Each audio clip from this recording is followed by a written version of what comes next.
Smash that limiter! Oh, wrong one. Wrong one. Hello, everybody. Hello. Hello. Welcome all. Welcome to episode 16. We could not get a guest for today's episode, but that's perfectly okay. It would just be Spliffy and myself today. Good old duo days. Yeah, and hello, Ray. How are you doing? Hello, Ray. How are you? So, Spliffy, Yes. why do you like karaoke? Because I get to scream into a microphone, which is one of my favorite activities. Do you sing to yourself on your way to work when you drive that very long drive to work? Yeah. Yeah, I do. I'll too. just I'll put on some sort of Breaking Benjamin song like Diary of Jane. I'll just sing along to it. I fucking love Diary of Jane, man. That's some good shit. It is a great song. It is. But lately I've been listening to all sorts of stuff. I've just sort of been playing my Spotify on like mix, and then it just sort of plays like a bit of everything all over the shop. It's been pretty good actually. You know, I've been listening to a lot of classical. You know, it's also really good as well at the moment because we're going into spring. I've been having my window down, which means I can blare my music. It's been great. Unknown user followed. That's interesting. You know that user that followed last time had that weird name next to Emu Farmer? Do you have any that narrows it down? So who are you? Identify yourself. On Wednesday, two people subbed Emu Farmer and some other weird one. Yeah. It looks like Twitch has removed their name because unknown user was not their name. So there must have been a bot. That's funny. Oh, well. Anyway, back to what I was doing. Yeah, that's what it was. So because it's like sunny and whatnot, I'm having to have my windows down and blaring music and getting weird looks at people. You know, especially since I've been listening to a lot of Ghost lately. Have you heard any of Ghost stuff? No. Ghost is good. You should look it up. Of course he's good because you listen to him. I mean, how could he not be good if you listen to him? I'll send you the link, and then obviously I can't play it because of copyright reasons. But I'll send you. Play it. I dare you. I double dog dare you. Take us offline forever. No. Naughty Spliffy. What's a good one? Is it Cathedral? Last night, I went out with some friends and we went into a karaoke bar. Is that what you went to? Yeah, we went to a karaoke bar and I think I sang something like 5 songs. I started off, I warmed up with Master of Puppets. Yeah. And that's when I learned that I was going to win the title of loudest vocalist that night. And you did it? Oh yeah, absolutely. Fuck yeah. This is an alright song. It's not their best ones, but it's the one that it's alright. I will listen to it later. Yeah, just let me send it to you. It's called Ghost Square Hammer. But you know why I like them when you see just that little JPEG picture of the guy looking down at you, looking like he's dead.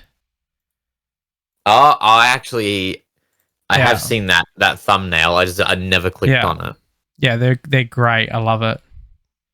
I hate when I have to drive past someone whose music is blaring out the window. Ray, you're just a hater. I'm sorry. You're just a hater. You know, you just need to turn your music up louder. Yeah, that's how you win. They are challenging you to a fight of music off, and you got to win. That's what you got to do. Yeah, absolutely. If you're not reaching 120 decibels, then you're losing. That's the rules. That's it. You gotta get it out there. You know, gotta get it out. I listen to music with my windows up most of the time though because I love my air conditioner. Because when you've gone through, so I've had the 2 cars I had prior. They didn't have aircon. Well, the Commodore had aircon, but it like blew. Didn't take long for it to stop working. The compressor died on it. Oh, right. And the Laser just never came out with air conditioner. It came out with a heater, but not an air conditioner. Beauty. I know, right? So when you get a car and you have the luxury of aircon, you utilize that motherfucker. Yeah. Especially in modern cars. Because the one thing I love about modern cars, they're more powerful and more efficient. So you know how like older cars, if you're running an aircon and you're trying to go up a hill, especially like your smaller hatchbacks, like they struggle getting up the hill and whatnot. Like Ray's cars like that. Yeah, in modern cars, you don't have to worry about that. I still think that Ray's next car should be a Suzuki Jimny. Yeah. Yeah, I reckon Ray should get a Suzuki Jimny. I think Ray would love it. Do you know what a Suzuki Jimny looks like? I reckon you do. Wow. What? Oh, that's great. Gotta turn the heater off to go up a hill at 100. Yeah. Yeah, it's her car's gutless as anything, which doesn't make sense. Well, hell yeah. That's a Suzuki Jimny. Sick. They're a really nice car. They do look nice. I think I've never seen something very similar. I think it was just like it was a very boxy looking car, but it would have been a decade ago that I saw it. They're like my favorite small four-wheel drive. Yeah. Yeah, they're pretty cool. And you can get like all sorts of accessories for them because it's such a popular car as well. And look at the interior. You can get them in manual. Like, how many modern cars come in manual? No, they don't. They just don't make them anymore. Look, and the cool thing about it that I think Ray would appreciate a lot is that seat's adjustable in the height. So, short little people can drive it easily, like myself and Ray. Oh, well, I'm not that short, but still, it's nice, Oh, you saved yourself there. Well, I am. Well, now all the girls will like you because they think that you're not short now. All the girls will want to kiss you. Nah, I'm not interested, eh? I don't know about that one, Chief. Oh, come on. No. I don't give a shit anymore. Too old for that crap. Short little people. Little people. The vertically challenged. Yeah, it's one of my favorite phrases, vertically challenged. I know. So I used to say if I'm having all the trouble time. reaching something, I just go up to my manager and say, I'm vertically challenged. I need to go get a ladder. I'll be right back. And thus far, still haven't fallen off a ladder. So I think I have to wait till next year to fall off the 8 foot. What do you mean you have fallen off a ladder? No, I fell off the 6 foot. Last year I fell off a 4 foot. This year I fell off a 6 foot. Next year I fall off an 8 foot. You know what I need to get? What's that? I didn't need a cooler bag. A cooler bag. Yeah, I need a cooler bag. Because it's like, like a lunchbox bag. Oh, one of those things. Yeah. I've been running around with a King's cooler bag because it came free with like a whole heap of King's products I bought like years ago. And it's just so crap. I just hate it. Because like it barely fits anything in it. And I'm always having Spiffy pinned it. I'm learning. You're learning. I'm learning. I can't sit water bottles up, and water bottles always leak when you have them laying down the side. So it'd be nice to have a cooler bag that the water bottles can sit upright. Yeah. So I need to get one. And I was looking in Kmart the other day because that's another thing as well. You know how hard it is to find ice trays that have a decent size ice cube? No, because I've never gone looking for ice cubes. So Kmart once upon a time used to be like your one-stop place, right? Where you fucking go and get anything you need or want, right? Yeah. Nowadays, Kmart is more like cheap as chips. And like you go in there looking for something you need and they don't have it. Or they have it, but it's like far inferior. I mean, don't get me wrong. Some of their appliances, like their pie makers and they're what do you call it? Their air fryers are shit. Like, toasting machines, things that, are cheap and easy that you sort of don't give a fuck about, Maybe you want to buy it, take it camping with you or something like that. You know, they're good for that, but like anything else, you can't. Like, remember they used to have like a full game section? They don't even have that anymore. They don't even have DVDs. They don't have music. No, you're right about Their that. furniture shit. You go in to get a quilt or quilt cover, they don't have any. You go in to buy a fan, they have none. Go in to get a heater, they have none. They still have toys. That's about the only thing really going for them. Their clothes are shit. I could imagine finding you in that section a lot.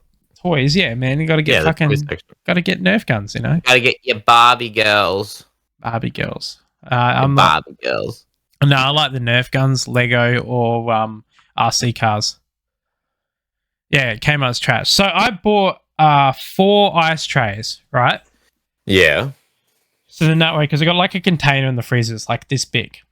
And the idea is I get a whole heap of ice trays, and then twice a day, I'll fill this tub up, so then that way I can eventually have a shitload of ice on demand. Because, you know, I like to drink ice in my drinks, you know, because I like to have big glasses like that. Look at the size of that fucker. You know, and I fill it up with ice, and then I pour drinks in it and stuff like that. And the ice trays that they sell now, Big W didn't have any in stock, so I wasn't able to go there. So the bottom of the ice tray is that thin. So the water comes in, it's got like a big square normal ice, like dimensions at the top, and then it goes that thin at the bottom, and I'm like, what the fuck is that? Like, it's not gonna do anything. It's gonna last not even 2 minutes in the once it hits like liquid, it just melts straight away. And I'm like, this is shit. But I bought it because I had no choice. The Kmart where I live is pretty good. Yeah. I've gone in there many a time. You got a country Kmart, don't you? Yes. Yeah, see, they're different. They actually have useful shit. Their clothes especially are better. The country range are way better. Yeah. I'd believe you, yeah. Yeah. I've never really shopped at city mall stuff like in a really long time.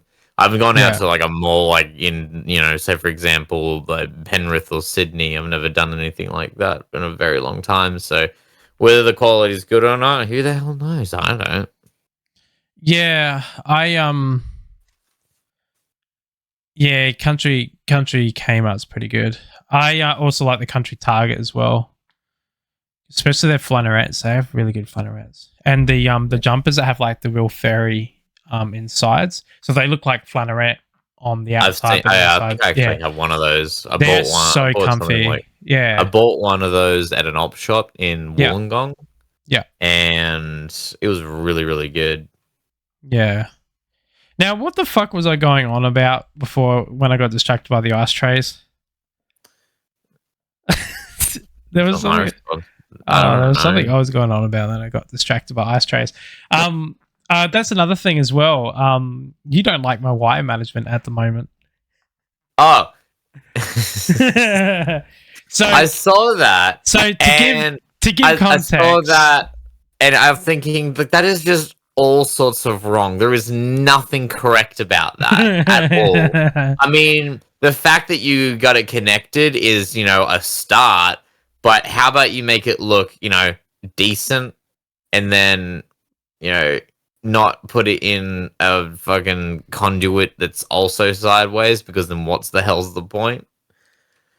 So I need to give context to the viewers and those that will watch this later on.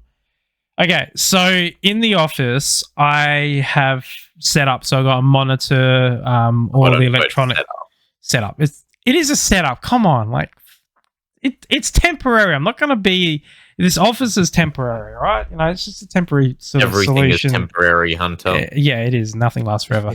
Anyway, so essentially the TV is mounted to the wall, and the electronics, like the computer and the Xbox, and this is like the office is where I do all my recording and where I do all my gaming and stuff like that to separate myself, you know, from things. And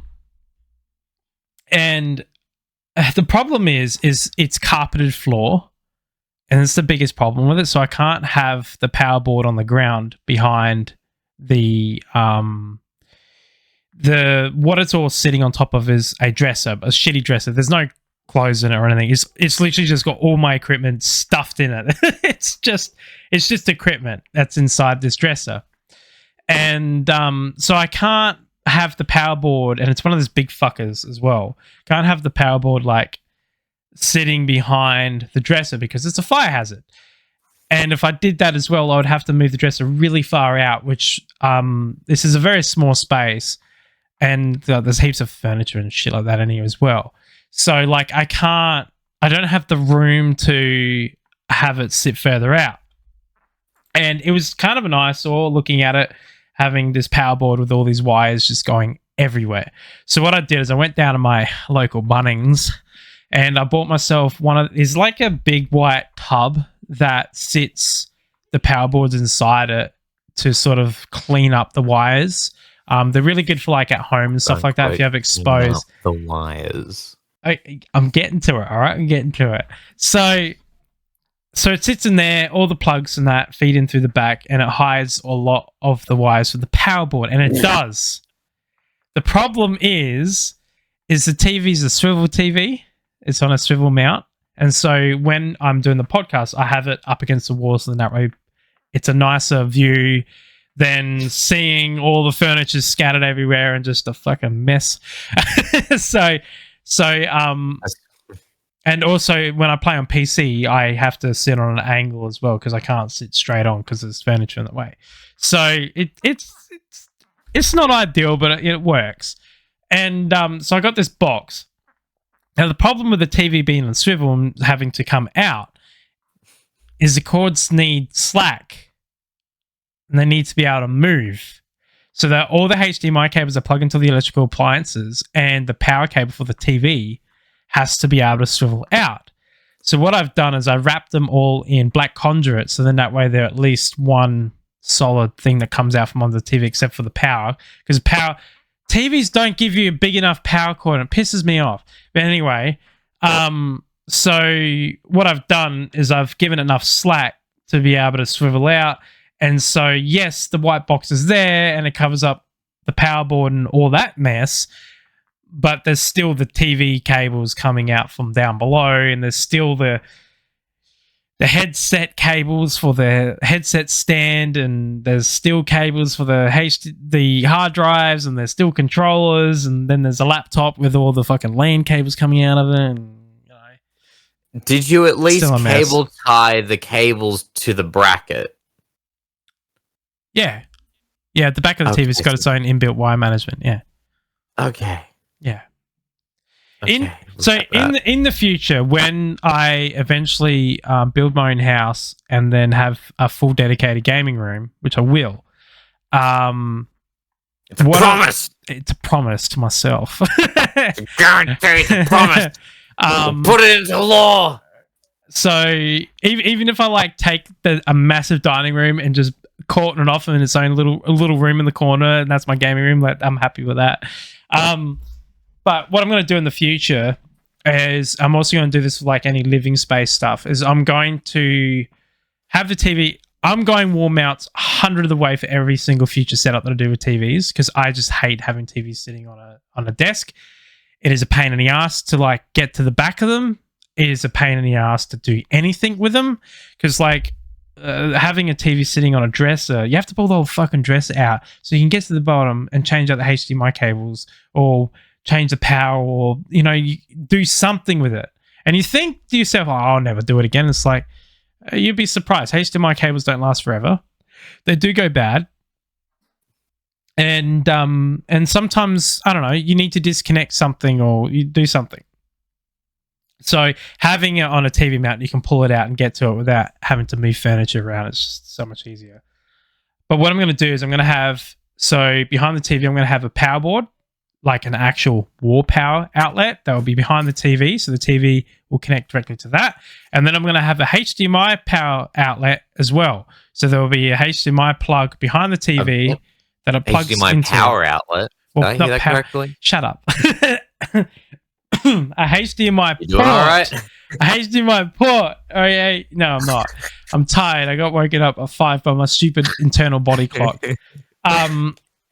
So Hey, electrician, can I Can I get my 3-phase power supply just wired up in like 0.25 squared mil cable, and just hope that it doesn't fucking explode? So yeah, I'll have a HDMI outlets behind the TV that I would have smaller HDMI outlets go from the TV to the wall, so then that way the TV can pull out or swivel or do whatever it needs to do. Cables are behind the TV so you don't see them. And then all the appliances go down conduits that I would stick to the wall. They feed down, then plug in, and then go up. And it'll all be completely clean. Is Aussie duct. One other option that you have is Aussie duct. Yeah, I could do that. But which is the square stuff that you can pull the lid off of. Yeah. It makes it a lot easier, so you don't have to run the cable through the conduit before you secure it to the wall. You just stick the Aussie duct up, get it straight up and down, and then you put all your cables in, and then put the lid on, and then you're done. Yeah, I can do that, but I actually like the idea of having them feed through the wall. Well, that's the optimal idea. Well, that is the option that I'm going to go for in the future. But yeah, so it's a bit of a nightmare. I'm not going to show you pictures because I hate looking at it every day. It's literally it's literally one step worse than watching paint dry. You're watching cables just stringly and on an angle. Yeah, it's not pleasant, but yeah. I'll probably be able to make it look a lot better once the PC is in, because I'm upgrading the laptop. I am going to have a proper desktop PC in the future. You're allowing that laptop to die is what's happening. I'm going to retire the laptop. It will not be killed or hurt or harmed. It will be looked after, and when it's retired, it will be put in a case and then put away to never be to be peacefully kept in storage. Because there's one thing I don't like to do. Rated. No, because I don't like. When it comes to computers, I don't like throwing them away, especially if they still work. Like my old Toshiba still, it's like hidden away. You mean your 14-year-old laptop? Yeah, well, it still works. Has no hard drive in it at the moment, but it still works. As in the future, like, I don't know, something might happen and might need it or something like that. So I'll just put it aside. Or I could do like a really cool setup in the future with them. Especially the old laptop. Tester. No, what I could do, that's it. What I could do with the old laptop, the Toshiba, is I'm thinking of actually pulling it apart, taking the screen out, because the problem with it is it's got a broken hinge on the screen. Taking the hinge out, taking the motherboard out and all its electrical components, and then mounting it inside a table with like some AC fans, and then having it in having the screen mounted on a wall, like with a frame and everything. So then that way, like when you're in a kitchen or something like that, you can quickly go on and like search shit up. That would be fucking cool. I'm literally pretty sure it would be a lot easier to just mount a fucking TV again. No. Yeah, exactly, Ray. Why though? I don't know. Have you ever seen that subreddit DIY, but the Y is spelled WHY? Yeah, you're right. Google Home Station is kind of what I like as well. Yeah, DIY. I know that idea you just had just literally sounds like the definition of DIY. Don't buy a Google Home Station. You'll allow them to spy on you. They already spy on me, man. Well, then they'll have double the data. Well, yeah, I don't care.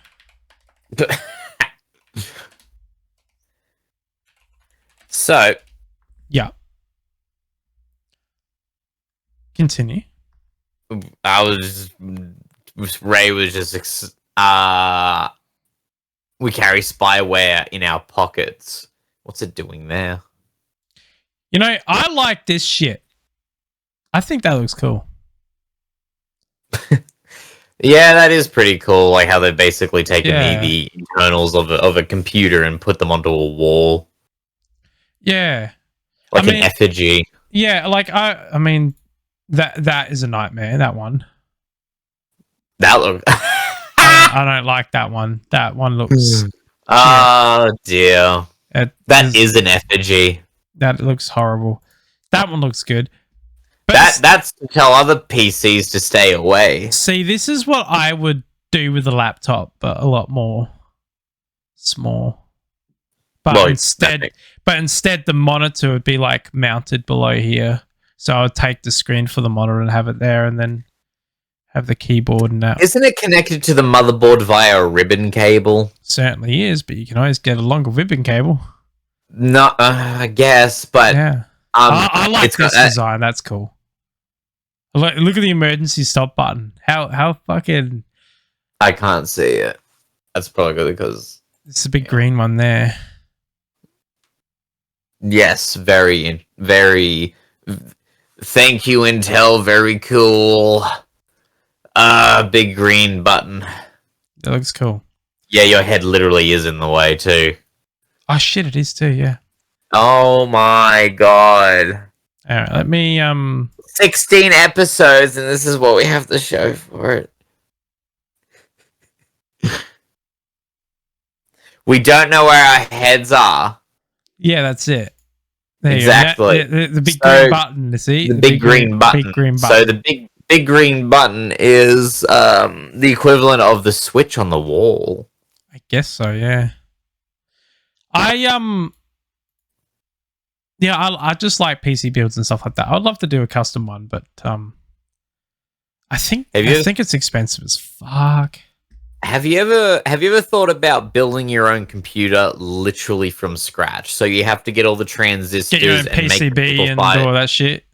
No. Even like that's what I mean. Yeah, pretty much. Yeah, get your own PCB. Pretty and build much. a motherboard. You get all the transistors. You create all the 555 timers. You create all the flip flops and all the registers, and then program each of those registers, and then basically build an entire computer.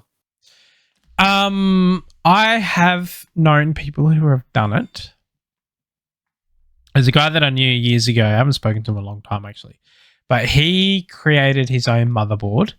Mm-hmm. And because he had his work, he had a circuit board printer. Yep. So he essentially designed it in CAD and whatnot, and then he put it in the machine. The machine printed out a motherboard for him. He said the problem he ran into is the BIOS, like creating and programming your own BIOS. Mm-hmm. And then he got to that stage, and then he got to the stage of the licensing for, so for example, all motherboards use DirectX or something like that. Yeah, like DirectX 12 is where they're up to now. Yeah, the licensing for that is ridiculously expensive. Oh, really? Yeah. So he said buying the license for DirectX and then buying the license for a few other stuff that you need in a BIOS software to allow you to run graphics and Intel, and because obviously you can't create your own CPU. It's impossible for someone on your own to create a CPU because the companies that make the wafers control the architecture and everything like that. Yeah. The other thing too about that is the environment that it's manufactured in. Yeah, well, he had a clean room and stuff like that. That's why it's mean. The company he worked for make circuit boards and stuff like that. They make this shit. But in terms of making an actual PC, he was like, I made it and I built it and I couldn't really go on. I couldn't put a CPU on it. I couldn't put a graphics card because it was just going to cost me so much money to do it legitimately. Anyway, he did it illegitimately. Allegedly. So he did get it. He did get it working, but he had to do a lot of shit to even like. I don't know how he did it, but he managed to fool the system when it came through the update checks and stuff like that. So then that way, when it read the licensing, that it wouldn't like flag. So he managed to get it pirated without paying for it. And he didn't exactly specify how he did it, but I know he got it working. And the cool thing about it is his setup was completely fanless. So the motherboard was designed to fit on a fanless case. Yeah. And this case was this huge thing. It was like, as big as my table, and it stood up about that tall. And it was just basically a series of fins, continuous little fine fins to increase the surface area. And the way he mounted the motherboard was sandwiched in between like two heat transfer plates that he put thermal paste on. So he sandwiched the motherboard in between. So once he put it together and then put it in the case, essentially it was really hard to take it apart again, because that's what he was planning on doing. He was doing a one unit system that's not designed to be replaced or customizable or anything like that. And so he did it, and then it was really cool. The only thing that it did have a fan on was obviously the graphics. He did think about making the graphics, but he was like, it was too hard, so he just got a riser cable and then just mounted that, and then the fans of the graphics card would just run it, cooling the graphics and graphics alone. But the whole case was completely fanless and this cool little metal aluminium thing. Hell yeah! It worked really well. It kept his temperatures like pretty cool. So. It said in the heat of summer, if you don't have air conditioning, it would get pretty hot still. But he's like saying like 90 degrees, which for PCs is pretty average. Yeah. So his ideal temperature was like 60. So all he would have to do to get it down to like 60, 70 is he would just turn his AC on in the room, and that would cool it passively a lot as well. So it was kind of cool. But yeah. I wouldn't recommend doing it, that's for sure. The head fucks that he went through. Because there's a lot of crap involved in the architecture of computers. There's a reason why new companies don't come out of the woodworks. In terms of computer manufacturing? Yeah. The companies that run it and own it nowadays, they have this very, very small, finite access to this resource that not many people can access, and they hold it, and you can't get in that pie.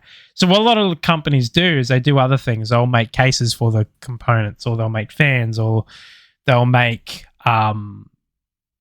AIOs, or they'll make cable mods, like Cable Mod here in Australia. That's how they get into that sort of market without actually having to buy into building motherboards and stuff like that. Like EVGA is a prime example. They got out of the graphics world because it was too expensive and having to deal with AMD and NVIDIA's bullshit. So they were just like, fuck you, we're just not going to make graphics cards anymore. So they pulled out. It's very different to car manufacturing. All these car manufacturers is coming out of nowhere. Notice that? Yeah, I actually have. There's been I couldn't name them, but I've seen about 3 new car manufacturers that I haven't heard of. Yeah, I've seen about 5 or 3 just come out of nowhere. Like they're Asian car companies, but Great Wall is one I can think of. Yeah, that came out about a decade ago. Yeah, but they also got recalled and they had to do a rebrand. Yeah, I've seen a couple. I actually have seen a couple of Great Walls. I think 2 in the last 5 years or something like that. I've seen one. My advice to viewers watching this right now, all right, LDVs, Great Wall. What's that other fucking brand that's come out? They make EV stuff. Don't buy them.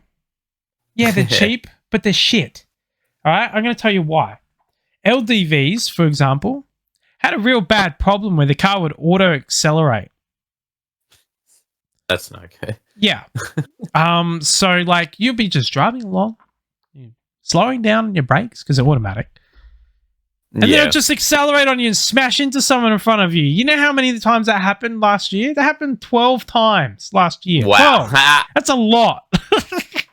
One, I can sort of, it was faulty car, but 12? 12 considering how few they sell. That's bad. That's not good. Don't buy them. And you're an idiot if you do. I know someone who bought them. I think they're an idiot. Are they still alive? Oh, yeah. They think it's a great deal, but then again, they're Subaru lovers, so No. can't fault them on that one. Subaru and Jeep lovers. Oh, Jeep. That's another car brand. Don't buy a Jeep. There's no freaking way. Don't buy Jeep. No. You're a fool if you do. Listen, if you just love the look of them and you kind of like have a bit of money to spend, whatever. Still don't Each buy to their one. own. No. Shouldn't buy them. Shouldn't buy them. No, don't buy them. Even if you like the way they look, you won't like the way they fall apart. They're shit. They're shit put together. They're shit parts that they use on them. They're just a shit car. I know there's heaps of Jeep lovers out there, and it's okay. You can be silly. It's all right. We all have that idiot phase. You'll eventually grow out of it. Yeah, exactly. But LDVs and Great Wall, they just don't buy them. I mean, people go, oh, but they got 7-year warranty. I can tell you one thing from a person who has experience of car warranty. Car warranty doesn't mean shit. They can knock you back on warranty for many things that you didn't think you could.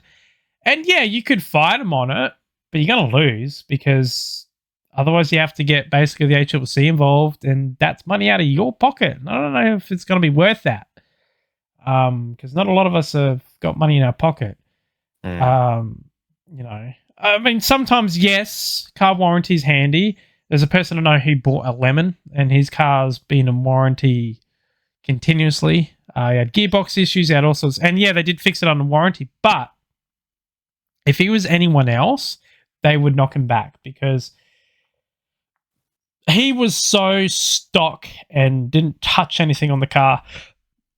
They couldn't knock it back. But oh my god, I got hiccups. All right, so stop it. Pretend you're a fish. Pretend you're a fish. Car manufacturers are knocking people back on warranty for changing tires. Yeah. Yeah, I'm fucking serious. Changing tires. Well, you did maintenance on the vehicle, therefore it's I would warrant. There was this guy who was on a forum, and he's not the only one. There was several other people that came to Woodworks after he'd said this. So he bought a 79 series Land Cruiser, the V8 one, and it was stock. He said it was stock. He did pay to get the Safari snorkel fitted from Toyota, and he paid for it. Didn't even have a canopy on it. Had a aluminium tray, and he paid for the accessories and that from Toyota. He didn't put any aftermarket stuff from Toyota. The only thing that he did was he went to a tire store to put 33-inch tires. Sorry, not 33, 34-inch tires on it. Not mud trains, all trains. 33 all-terrain tires. 34, sorry. Now, the cars come out with stock standard 33 pizza cutter tires. So they're really tall but narrow profile tire, right? So he went for a 34, which is only like an inch taller, but a bit wider. Now, the rule of thumb when it comes to cars is to stay within the specs of manufacturer, you can't go any more than 2 sizes up on a tire because otherwise it puts too much strain on the drivetrain and all that sort of stuff. That's the rule of thumb. So, for example, if you have a car that comes stock with 30-inch tires, you can put 32-inch tires and it won't cause any wear or tear on your car anymore because the specs are designed to handle it. So, for example, Toyota spec their car out to come out with 33-inch tires stock, so you can go 34 or 35, and it'll be fine. 2 weeks in of owning this car, his gearbox exploded. Oh, no. And I'm not talking about like it just stopped working and like the inner workings failed. No, I mean like gears flew out of the casing of the gearbox. Like, and that is probably the literal definition of exploded. Now that only happens if someone really fucks up the manufacturing side of the gearbox, which obviously is what happened. That is not driver's error. It's not like he if he did something stupid like, I don't know, downshift or sticking in reverse or something like that while he was driving, you could be like, yeah, but it still wouldn't explode your gearbox. It would just break all the splines of your gears. And I've been in a car that's happened. So I know what happens when you do that. It will break engine mounts and it won't explode the gearbox. His was an automatic and it exploded the gearbox. Gears went flying out of the casing and everything. And he was just driving on a highway doing 90, I think, because he had a caravan on the back of it. Which the caravan was smaller and it was within the load rating. And anyway, it doesn't matter. So he takes it to Toyota and they said, no, we're not going to cover your warranty because you got 34-inch tires on it, which don't come out when you bought it. And he's like, no. And he said the same thing. Your specs say that you can go up to 35-inch tires and it won't affect the drivetrain at all. And they turned around and said, according to our terms and conditions, any aftermarket installs of any products onto the vehicle after purchase will void the warranty. That includes tires. That includes, in their eyes, if you put all-terrains when your car came out with road tires on it. That's a bit sleazy. Oh, yeah. And he's not the only one that's happened to. So, yeah, he had to pay for a new gearbox. They refused to pay for it, even though it was their fuck-up. And there's been several cases where that's happened. Another one that was happened years ago, again, 79 series. It seems to be Toyota, like Toyota and Nissan and a few other brands like that. They're just really bad on Ford's another one. They're really bad on their warranties. This guy bought a 79 series Land Cruiser and he paid for Toyota to fit a dual battery system in it. Car caught on fire and burnt down. It took them ages to finally get the warranty on that. Because they were like, oh, no, it was aftermarket, so we're not claiming the warranty. It's like, hang on a minute. You guys were the ones that paid to have it fitted. I got you, Toyota, to fit it, so therefore it's your responsibility to fix it. Either go after the company that did it, or you guys go out of pocket and fix it yourselves. Turns out the dumbasses had contracted a non-licensed person to fit an electrical wiring system. Oh wow! I wonder why it went wrong. Yeah, I know, right? So that whole argument, oh, you under warranty, you're fine. No, it's not. All the warranty stuff that I had to go through, it was a battle. Each and every time it was a battle. I had to prove that they fucked up. And so rule of thumb: cover your bases. If you buy a brand new car and you don't have money and you need to rely on that warranty, don't do any aftermarket stuff to it. And get pre-approval from the company before you do it. Then that way it covers your ass. Because if you have it in writing saying, yeah, that's perfectly fine to have those tires on, or that's perfectly fine to install those spotlights, things like that, and then get it inspected and certified by a certified mechanic or auto electrician or whatever. It covers your bases, so then that way if Toyota or Nissan or any of them go, oh, we're not gonna cover your warranty because this is what caused it, even if it has no direct connection with it, as long as you have those certified people signing off and approving it, they haven't got a leg to stand on. So it sucks at this day and age just getting to a world where like you have to cover your ass, and it pisses me off. It really does. And you get this all the time, don't you, Spliffy, with like your job? Always having to prove to your customers that, your appliances are working condition and nothing wrong with them before you give it to them and then they blow them up. Yes. Not so much my problem. That's more so my boss's problem. So it's not something what happens in some cases that people don't really understand that you turn this knob up too much, things start to get broken because you're overloading their capacity to handle the electrical current that you're passing through them, essentially. Yeah. And therefore blowing them up. And Yeah, there's some people who are just really adamant on blowing stuff up. But they're also the system that we usually put in is always designed to not blow up, but they still manage to blow it up some way. What's what What's the word? stories can you tell that are fun about like weird things that you've seen explode or things that like you just don't understand how it happened? Obviously, speak about it in context that you can't name or dox yourself essentially. Well, I mean that stands to reason. That's fine. Yeah. I don't know if it's mostly people blowing speakers up. Yeah. Whether it be subwoofers that are designed to handle thousands of watts of current, thousands of watts of power. Yeah. But they still manage to over what shall we say? Overextend the amplifier to the point where it sends just that much more to blow the speakers up. Yeah. Here's a couple of. We have this phrase called grenading the cone.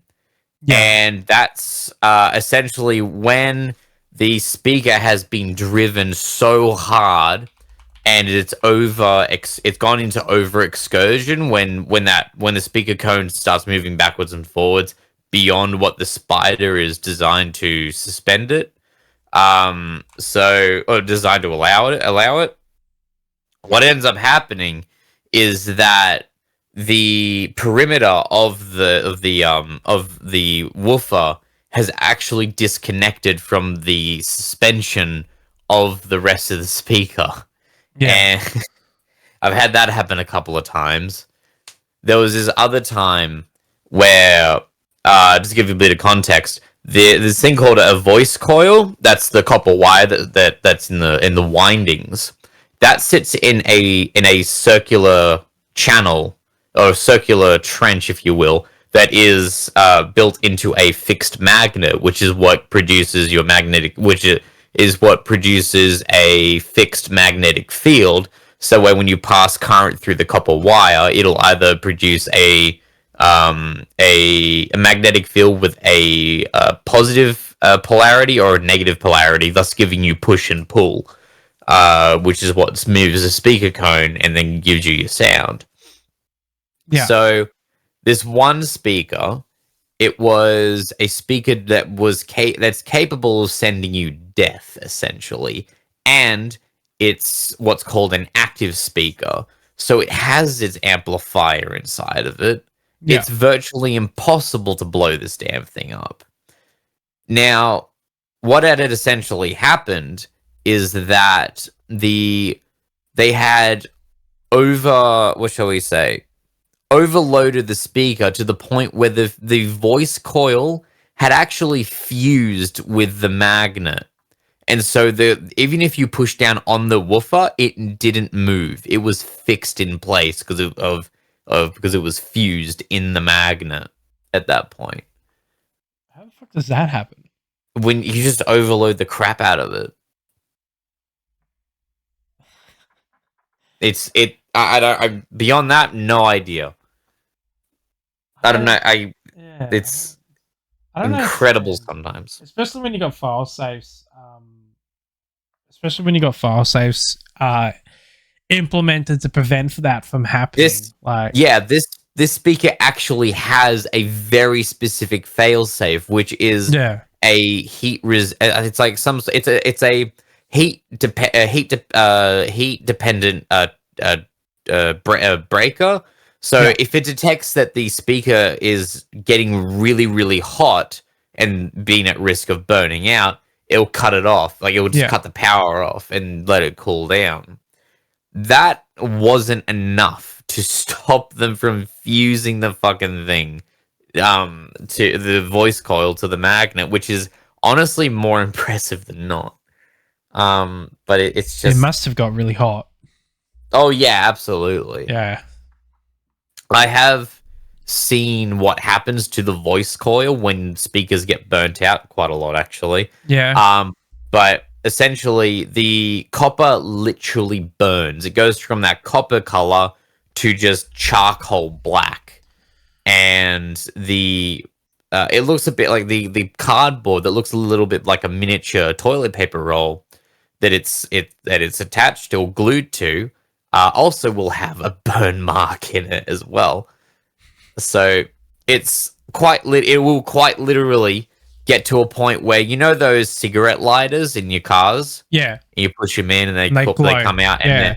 and they glow. Yeah. It will get to that point, and then at some point it'll just break. And what happens is that it's called continuity, which is essentially a clean path for the electrical current, or angry pixies in some cases, are able to get from one side of the copper turnings to the other side of the copper turnings, the anode to the cathode, if you will.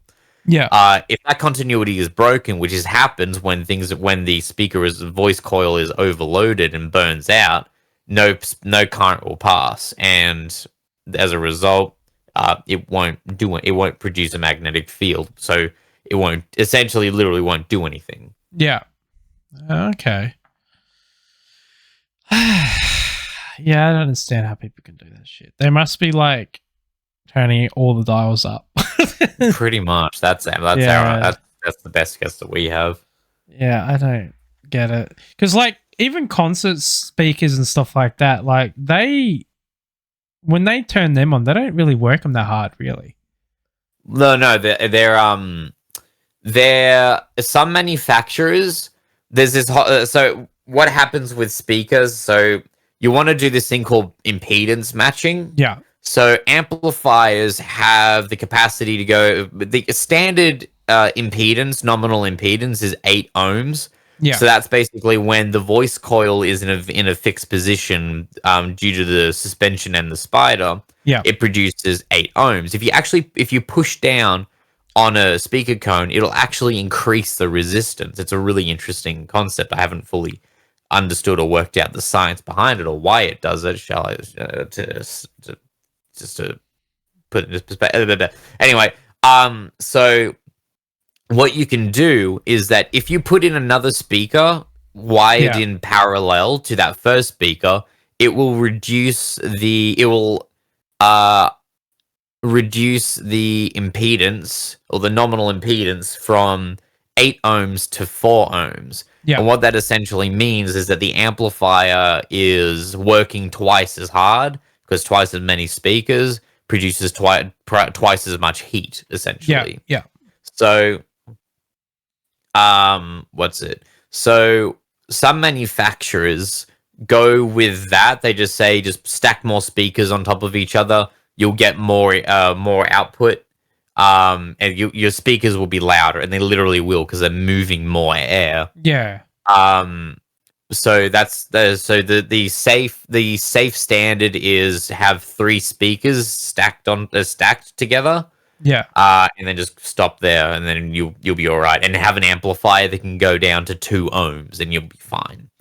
Because they have those weird bass speakers that kind of like curve down from the ceiling.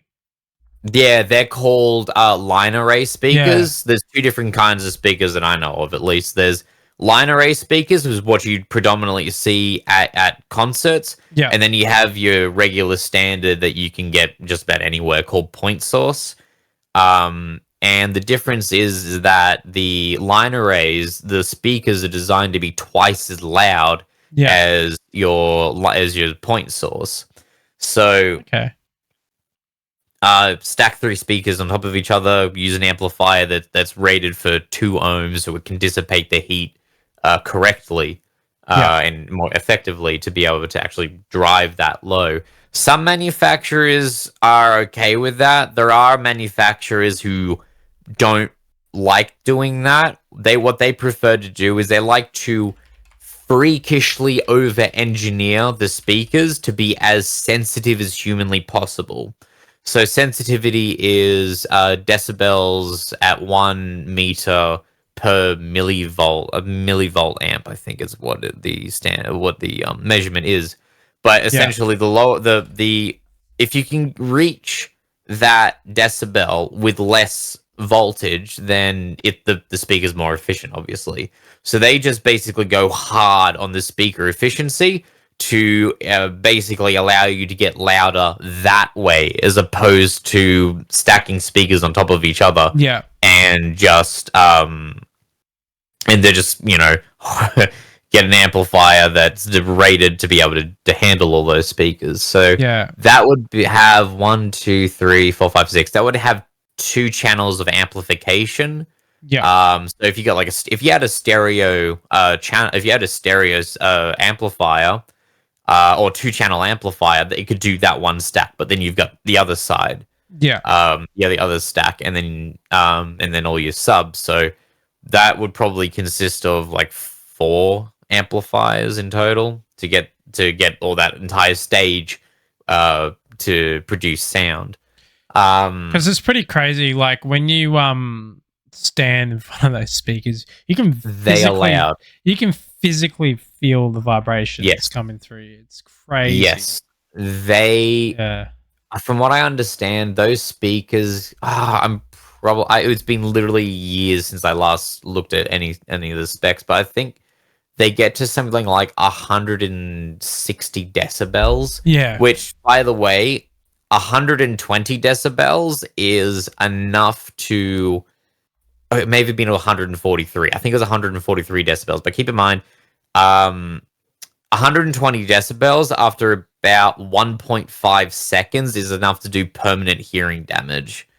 Yeah. And you will hurt too, so you'll actually likely literally tear your eardrums from the rest of your ear. Yeah. And these guys one of these things go to 143.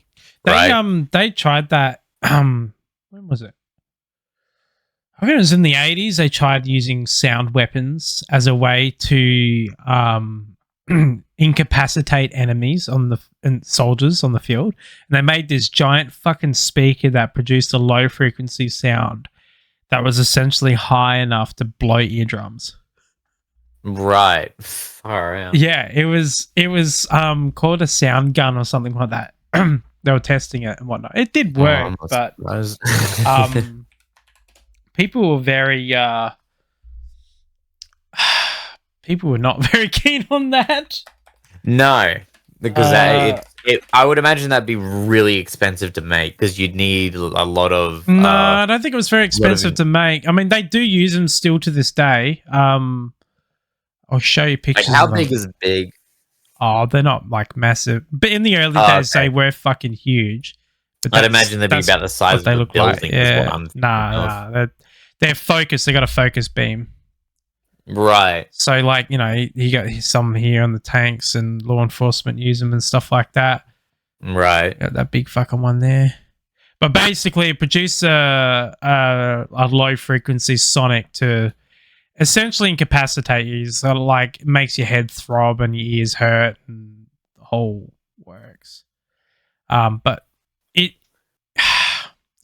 honestly, like, I think it would do more harm than good, especially in crowd control situations, because you're essentially permanently fucking making them deaf. Which, like, for crowd control, I don't really like that idea. Yeah, and the other thing too is that low frequencies get absorbed by people's bodies. So if you ever feel like your chest is vibrating whenever you hear the kick drum. Yeah.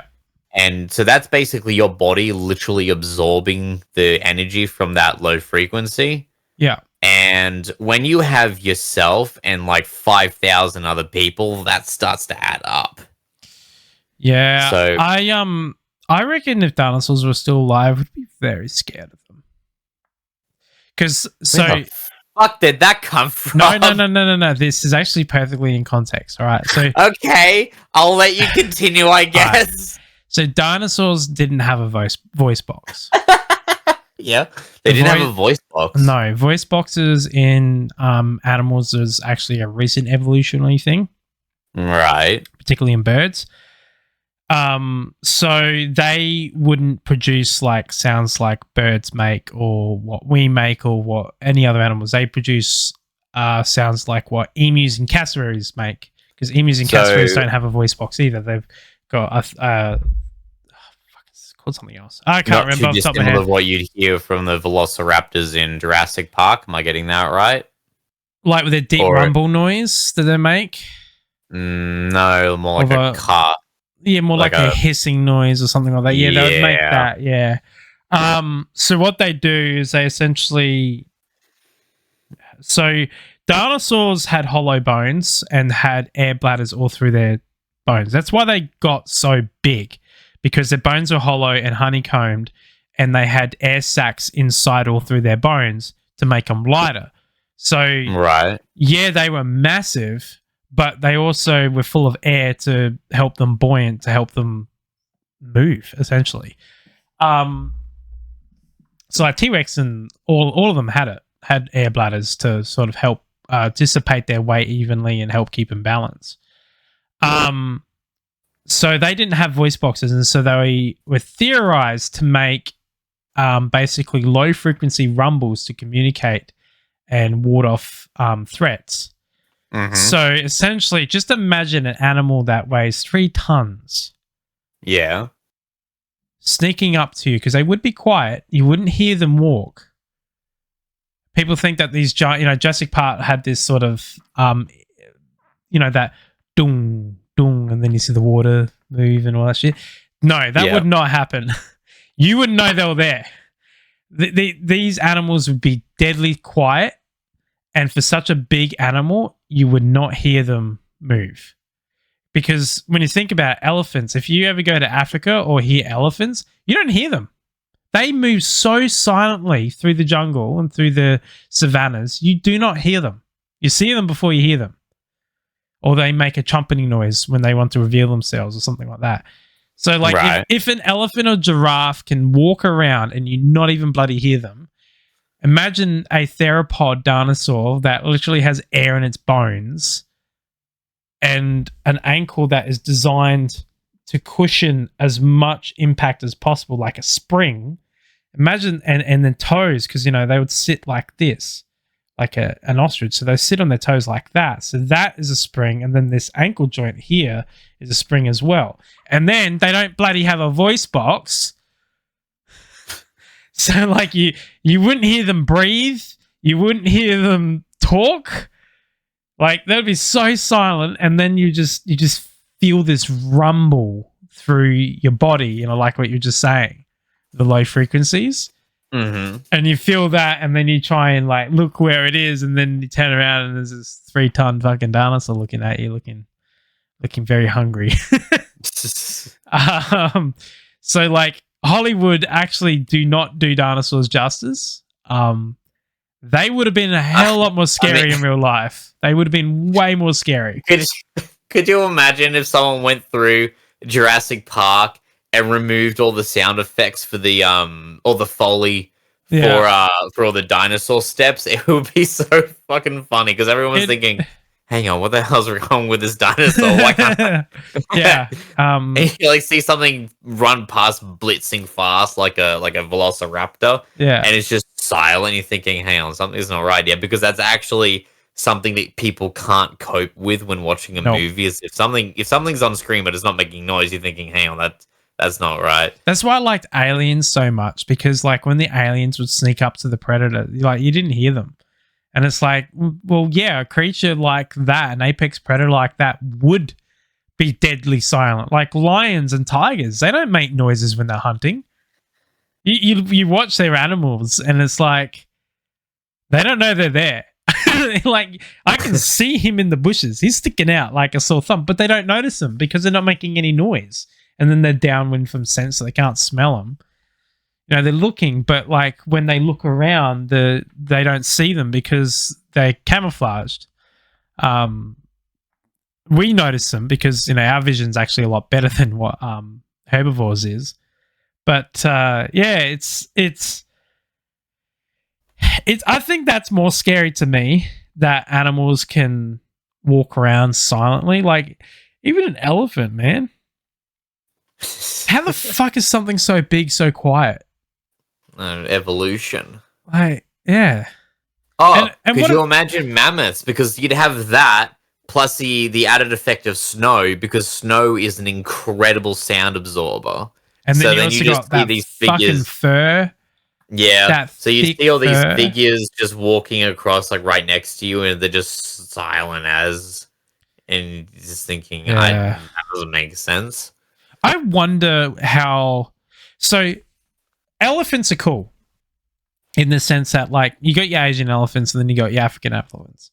African Yeah. elephants, by nature, are more aggressive, which is why not many zoos keep them. Where Asian elephants are a lot more placid, which is why a lot of zoos keep them because they're easy to look after. They're also more loving, I think, Asian elephants. I think they're more affectionate. If you do right by them, they will, like, you have a best friend for the rest of your life as a keeper. They are just amazing, intelligent creatures, Asian elephants. African elephants, though, the females, yeah, they can, like, you can get a bondage going with them. Like, I'm not talking about the sexual type. Shut up! Don't you fucking dare finish that sentence. I did it. But like, you can get a good, strong, like, person to animal bond, like a keeper bond, like, you know. But they are by nature a lot more hesitant of people. And I don't blame them, considering they were like the way they were hunted back in the day as well. And I'm sure they pass that knowledge on to each other. See bloke with stick, right? Kill him. Chase after bloke with stick. But bull elephants, like African bull elephants, are so aggressive. Like, they will attack you out of nowhere. I've seen so many footages of them attacking bison, of them attacking like all sorts of creatures. And even when my parents went to Africa, they got chased by a bull elephant. Yeah, they were in the car and it went them. Yeah. Just, it came out of nowhere too. They didn't even hear it. Just turned up on the road and then started going them. So, you know, they're incredibly aggressive animals. I don't blame them, but apparently it's like, particularly the males, they get a lot of hormones going and they get really aggro. But Asian elephants, although don't ever fuck with them, they're not like that. Which is probably why, like, Asian elephants are used a lot for, like, you know, the locals used to use them for taming them and then using them for, like, land clearing and all sorts of stuff. Like, they used them as work animals, which I don't like because, you know, they're not really bred for that. But the point is that you can tame them, you can look after them, and you can get a bond growing with them. But African elephants, it doesn't look like they're a lot easier to deal with. Kind of like zebras, why people don't really breed or tame zebras or even ride them. Because, one, for starters, the way zebras' teeth are, you can't actually have a stirrup. Is it stirrup? Yeah, I think it is. Yeah, the mouth thing. You can't actually have the mouth thing in them because their teeth. They have teeth here in that gap area where normally that sits in, so you can control them. So you can't do that, and then two, they're also a wild animal that will buck the shit out of you. And zebras have attitude, man. I've met a few zebras at Monado Zoo, and they're assholes. Yeah. Like, I've seen one particular male just go up to an antelope and just kick it in the head for no reason. Did you say giraffe as well? Giraffes are pretty cool. They're easy. Okay. No, they're not. They're docile. Like, even when they when giraffes get upset with you, I mean, like, if you attack him, yeah, they're gonna kick you, and they can kick in all sorts of directions. They'll fuck you up, but generally they'll run away. And if they get upset with you, they just sort of grunt at you. They just look down at you, and they just like we were in school. We were at the zoo. Like, I've been to the zoo a lot. I've been out the back with the keepers. I couldn't imagine why. I know, right? Doesn't seem like your kind of thing. I know, right? So the giraffes at this particular zoo is kind of cool. This zoo is really unique in Australia in the sense that it's an open plain zoo. Yeah. By that means instead of you seeing the animals in the enclosure, you go in the enclosure Oh. on a bus. Right? So you go in the lion's cage, you go in the giraffe's enclosure, you go in, yeah, it's cool. It's a cool zoo. If you ever come to Australia, it's like the number one zoo I'd highly recommend. It shits all over Dubbo Zoo. And, Australia. yeah. You look it up and you'll figure out where it is. It's in South Australia. But anyway. Fuck, where am I? It's hard not to dox yourself, but sometimes you just got no fucking choice. Anyway. Yeah. So this zoo's really cool. Yeah. And when I was there through high school, we used to have like camps there and stuff like that, and we'll go in and go in with the animals and clean up the pens and get us to do fencing and all that sort of stuff. Free labor. Yeah, pretty much. So we got to go in and take stones and stuff out of the ignore the jogs. Yeah, I don't know what they ignore the dogs. They're just carrying over nothing. So we went in to take stones out of the rhino's enclosure because apparently rhinos' feet are super soft, eh? And so if they step on like a sharp stone or something, it can do a lot of damage because they've got very sensitive nerve endings on the ends of their pads. Right. Another animal that's deadly silent when they walk. The rhino. You don't hear them. When they can run around jostling around, you don't hear them. They're so quiet.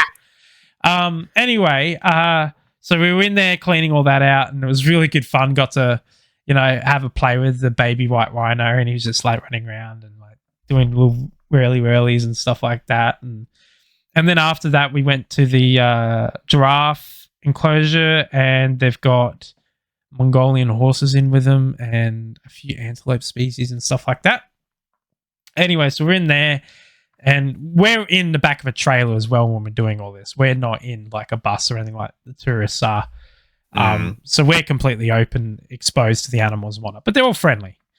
And the male giraffe, the big bull, comes up to us and he looks down at all of us and we're all kids. And you just hear him going, ah, ah, like that noise. And we're like, what the fuck is that? And the kid's like, yeah, he doesn't like people. And we're like, well, what is he doing? And he's like, he's whinging to me that you're here in his space. And he just sat there following us, just making that noise, just being a little bitch. And we're like, is he going to hurt us? And he's like, nah, he would just sit there and have a sook. Apparently, like, he does that to the females as well. He'll go up and, like, if they're eating and not letting him, like, have his turn, he'll just sit there making that noise. And they just ignore him. Oh, no. It's so fucking funny. It's also really cute. But it's so fucking funny. Because I've never heard a giraffe make a noise to that day. And I'm just like, what a weird noise. Like, it sounds like a fucking hedgehog. Like...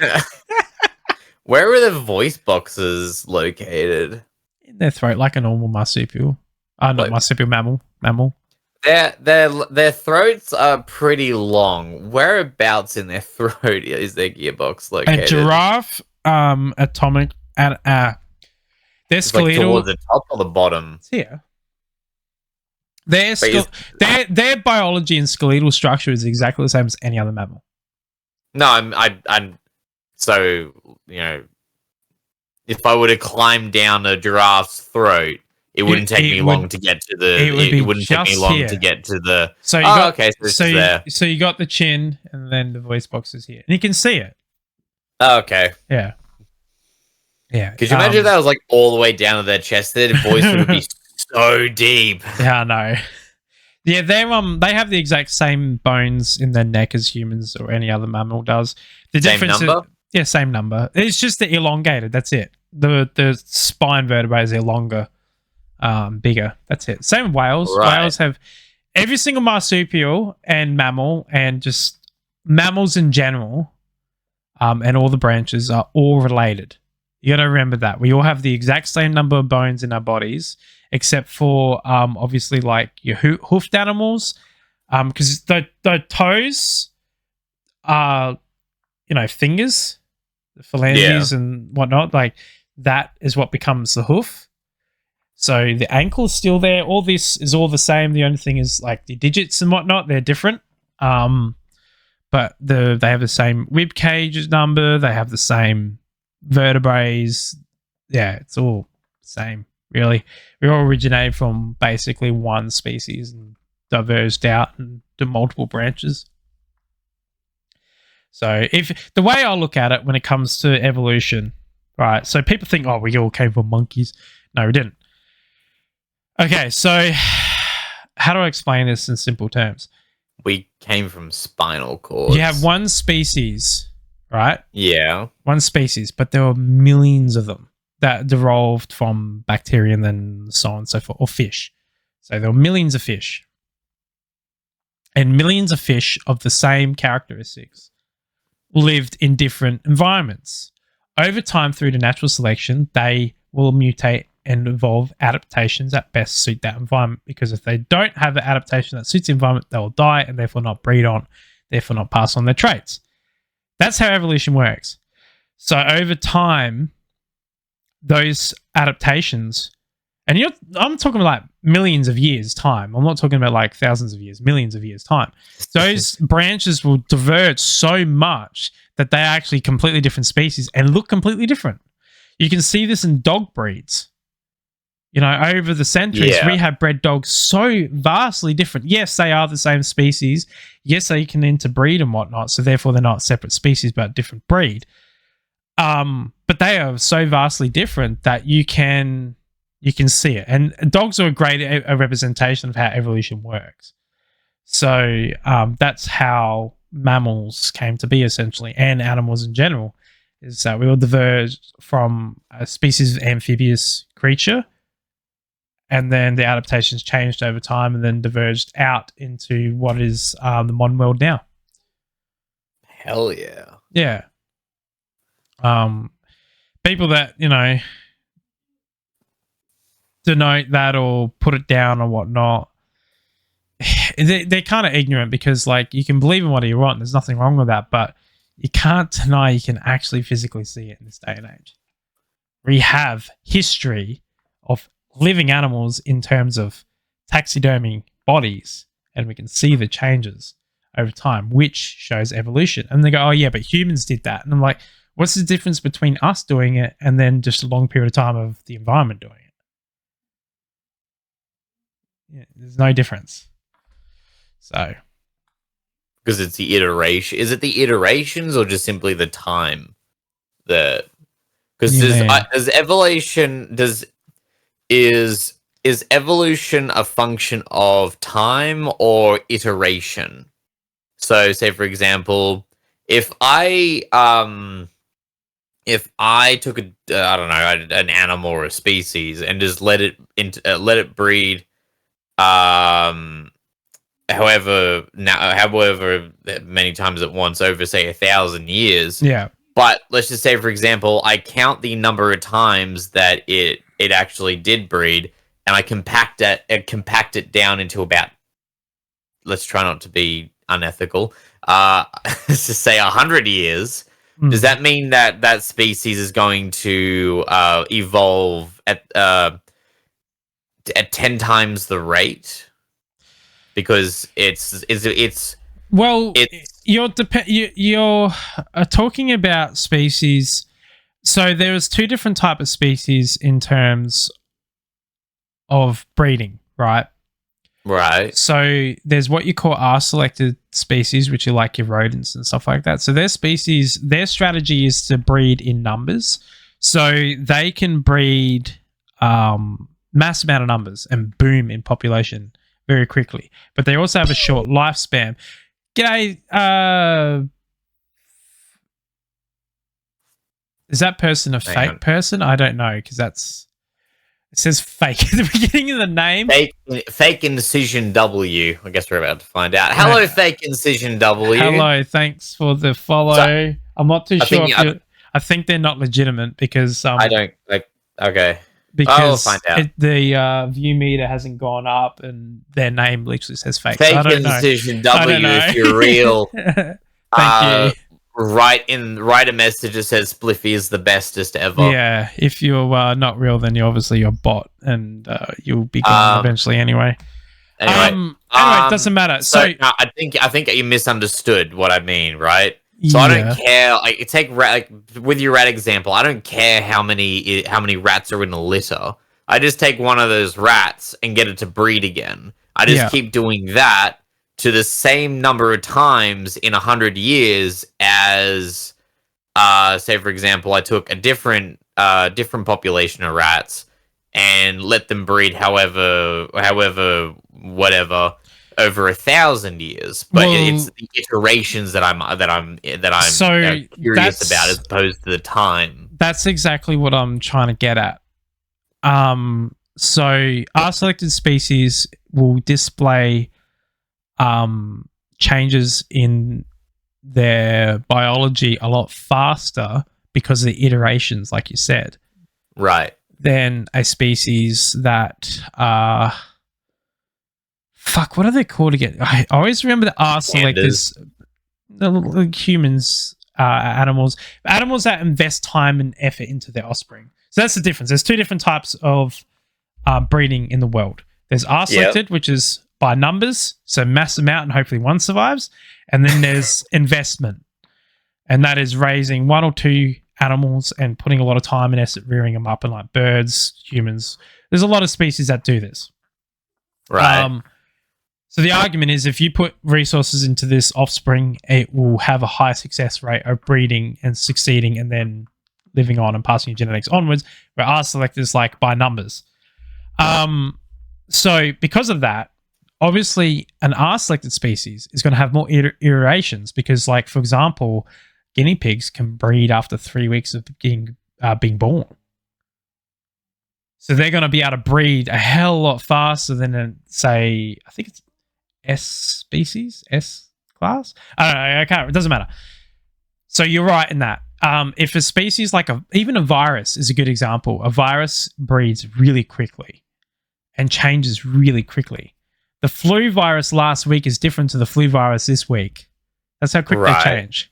So the amount of reproduction going on in either a long or short term period of time really is important. Because that's what passes the genetics, that's what mixes the genetics, and that's what basically influences the changes. So you can do that with dogs and stuff like that. Like you said, you can grab an animal and you can just basically factory breed it, and you can get the genetic traits that you want. And we do this all the time with animals that we breed as pets. We do it in snakes, we do it in lizards, we do it in birds, we do it in dogs, cats, guinea pigs, rats, mice, all of them. We do it naturally every day. So, yeah, evolution is kind of interesting because you can actually test and see it yourself. That's why I don't understand why people deny it, because you can actually physically see it and physically test it. It's been proven. It's become a theory. And the rule of science, you cannot give something the title theory unless it has so much evidence supporting it, it becomes fact. Theory in science actually is fact. The theory of gravity, the theory of relativity, the theory of evolution, all of that is actual fact. Which a lot of people get really confused. And it is confusing because science is a language on its own. But it's true. That's kind of fucked with my brain too. So my understanding is that theory is just a non-confirmed fact. No, theory... Well, everything in science is tested along the premise that it can be disproven. And the reason for that is so then that way you're always questioning things and always testing things and always reinforcing things. But you cannot give something in the rules of science, you cannot be granted the title of theory unless it has so many supporting hypotheses that have been proven, tested, and trialed repeatedly over time that it then becomes a theory. That's the definition of theory in science. Right. Okay. So yeah, that's why like there's only very few theories. Oh, okay. And the theories have very specific outlines. So, for example, the theory of black holes and stuff like that Hawking created Yeah. If you look into it, it's very specific on very specific terminologies and like instances. And the reason for that is because he doesn't know a lot. He knows black holes are there, and he's proven it time and time again. Black holes exist, but all the other information surrounding it isn't a part of the theory. But it's a part of hypotheses that have been trying and tested and plausible, not plausible, that sort of stuff. So yeah, it takes a long time to be granted a theory. Except for gravity. Gravitational theory is the only thing that didn't take very long. It was just one guy that had an apple fall on his head. It's like, guys, check this out. I think gravity's a little bit different because it's around us, it's everywhere. Yeah. He like throws something off of it and looks at everyone and then mispronounces his own theory. He's like, gravy tea. Yeah, that'd be funny if he was eating gravy at the time. Yeah, if you could call gravity something else, actually, you know what? I want chat to chime in on this too. If you call gravity something else, what would you call it? I'm curious. I would call it downers. For fuck's sake.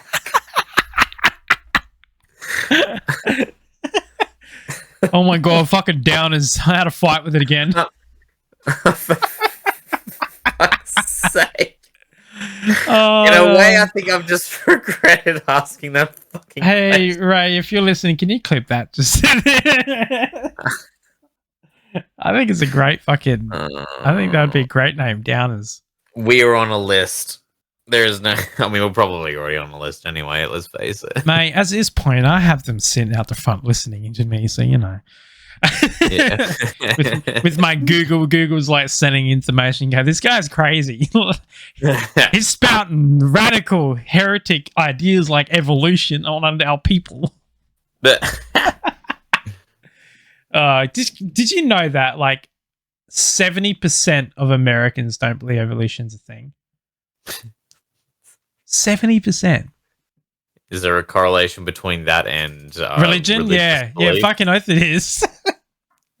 I wonder. Oh wow, what a coincidence! In a different life, I would create my own religion.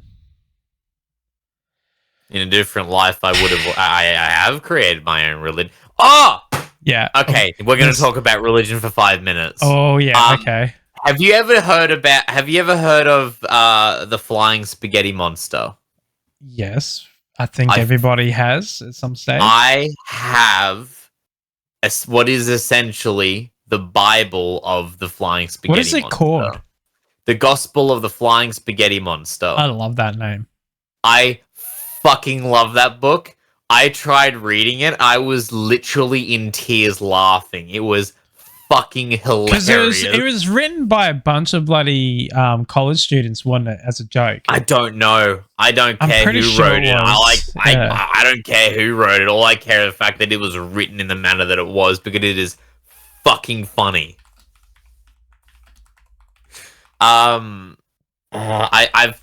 read the first chapter. I had to put it down because I needed it to breathe.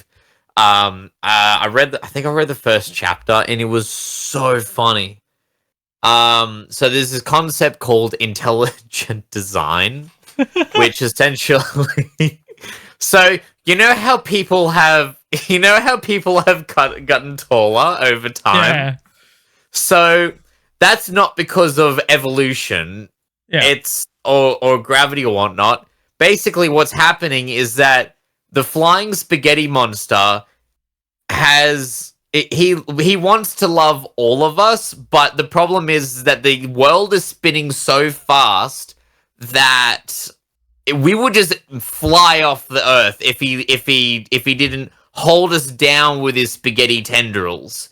So what's happened over time is that the population has increased, so he's had less tendrils for each individual person. And because of basically the ratio of him having to spare more tendrils across, having to spare less tendrils across each individual person, and the world spinning so fast, that it would just fling us off. We've actually just stretched. We haven't grown. We've just stretched because he wants to love all of us, but he only has so many spaghetti tendrils to hold us down on the world that is trying to fling us off due to centrifugal force. So I'm reading the fucking history right now. I'm gonna read it out. It is hilarious. I love it. I love it. Okay, so all right, the flying spaghetti. Take this with a grain of salt. I don't know how accurate this is. I am reading this from Wikipedia, so the sources are not exactly trustworthy. But either way, it's still funny. The flying spaghetti monster is a deity of the Church of the Flying Spaghetti Monster, or the Pastafarianism. I think I said that right. A social movement that promotes a light-hearted view of religion. It originated in opposition to teaching of intelligent design in public schools, according to adherents. Pastafarianism, portamatu of pasta. What the fuck does that mean? Oh, I don't know. I haven't heard. Sorry, until you said it, I hadn't heard of Pastafarianism, and I fucking lost it. No, there's a guy I know who got in trouble with the law because he wore a fucking the colander on his head. I remember that guy. I know him. He lives around the corner. I know him. He lives around the corner from me. I was like, a few years ago, I was at his house having a chat about that, talking about snakes, like actual snakes. Anyway, the flying spaghetti monster was first described in a satirical open letter written by Bobby Henderson in 2005 to protest the Kansas State Board of Education decision to permit teaching intelligent design as an alternative to evolution in public school science classes. In the letter, Henderson demanded equal time in the science classroom for the flying spaghetti monastery. Monetism. Can you say that? Can you say that? The word monasterium? I can't say it. I don't know. Monsterism. I'm too tired to say that correctly. I'm terrible with English. Anyway, alongside Intelligent Design and Evolution, after Henderson published the letter on his website, the flying spaghetti monster rapidly became an internet phenomenon and the symbol of opposition to the teaching of intelligent design in public schools. Pastafarian tenets, generally satires of creatism, presented on the Henderson's Church of the Flying Spaghetti Monster website, where it was described as prophet. And is also educated in the Gospel of the Flying Spaghetti Monster, written by Henderson in 2006. So he fucking wrote a book after this. And in the loose canon, the holy book of the Church. That book, and it is honestly one of my prized possessions. I love this part here. The central creation myth is invisible and undetectable flying spaghetti monster created the universe after drinking heavily. Pirates are revered as the original Pastafarianism. The FSM community congregates at Henderson's website to share ideas about sightings of the flying spaghetti monster and display Christ representing the images of it. Because of its popularity and exposure, the flying spaghetti monster is often used as more of a modern version of Russell's teapot, an argument that philosophic burden of proof lies upon those who make unfalsifiable claims, which is true because you can't prove it if it's invisible and you can't find it. Yeah, it's like Shonen's cat and it's there, it's not, that sort of thing. Yes, I'm butchering names, people's. Just ignore that. Not on those who reject them.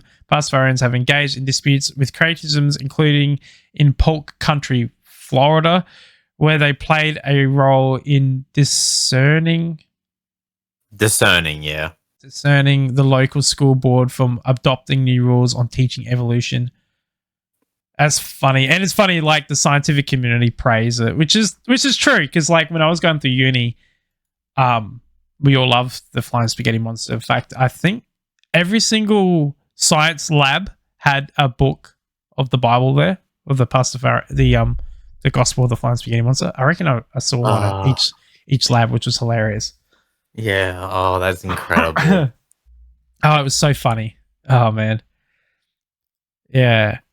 And the only type of people that I think would get offended by it are those oldies that just super religious. super Just super religious. religious. Yeah. People super who religious deny people. to people who deny dinosaurs existing. Yeah, if this book offends you, that you're the reason this book exists. You're the reason why the Crusades happen. Shut the fuck up. I'm not even joking. That's true. If you follow your faith that solid, where you like deny dinosaurs existing, deny anyone else's freedom of religion, that's why we had crusades. That's why we have religious wars. That's Holy wars. Yeah, holy wars. That is true. Holy wars. Everyone's entitled to do what they want and believe what they want. There's nothing wrong with that, but it's when you start saying you have to follow me because you have to believe in what I believe in, then that's when I have a problem. So you are allowed. Everyone is allowed to yeah. exist in their own cringe, and they are only allowed to exist in their own cringe. That's it. Can't force it upon others because it won't work. Because it never works. Because people love to They've resist got their own cringe to be worried about. That's it. So and the good thing is all religion. The one thing I do like about all religion, except for a few cult ones, obviously they don't count. So even like Satanism, it does. All of them will have about peace and respecting others in some way or form. So they all teach it, and yes, Satanism does actually teach it. Like, Satanism's more about like just not living by the rules, sort of thing, like the rules of Christians. That's what Satanism's really about. Just live your life and drink them heart and. I actually have a copy of the Satanic Bible as well. What's that like? It's really small. Really? Yeah, it's actually about it's I'd say it's about a third of the size of an A5 sheet of paper, but just like 200 pages thick or whatnot. I suppose they probably want it so then that way you can hide it in your pocket without people knowing you've got it. I guess, yeah, I didn't even think about that. It would be something like that. Because you got to remember, Satanism is ostracized by like everybody. They're not existing in their own cringe. They're existing in other people's cringe. As well as their own. I know there's people that believe in Satanism and whatnot, but as long as they're not getting into the whole killing animals and sacrificing the Satan thing, I don't really have a problem. Vegan Satanists. The thing is, though, I don't understand those ones that do that like, kill babies and kill people and kill animals and stuff. And those people I don't get, because if you understand Lucifer's sort of story, he was he wasn't thrown out of heaven because he was evil. He was never a bad guy. He just didn't get along with his dad and didn't like playing by his dad's rules. That's all it was. It wasn't like he hurt anyone. And then when he basically... was it him that turned into the snake and enticed him to eat the apple? The serpent. The serpent, yeah. I don't know if it was the devil. I don't know if it was the devil exactly or... Anyway, my point was he didn't do anything to harm anyone. He was just being a shithead, and then back to you, Dad. I'm gonna go play my Xbox.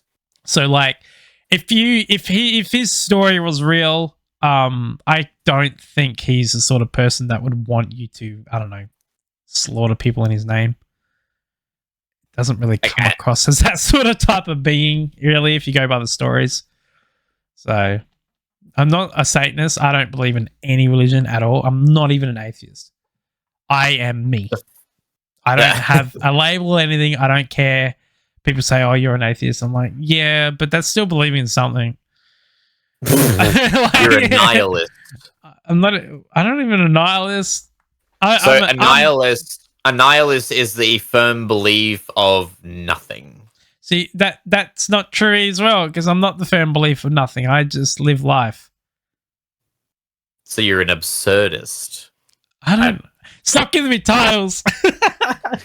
an anti-titleist, That's it. That's more like it. Yeah.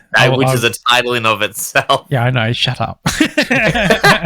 No, I don't believe anything like that. I am the sort of person that just like there are things I know that I You can't exist answer. in your own Yeah. cringe. There are things that I know that I don't that you can't get the answers to, and there are things that I know you can get the answers to, and I just live my life and enjoy the way I can.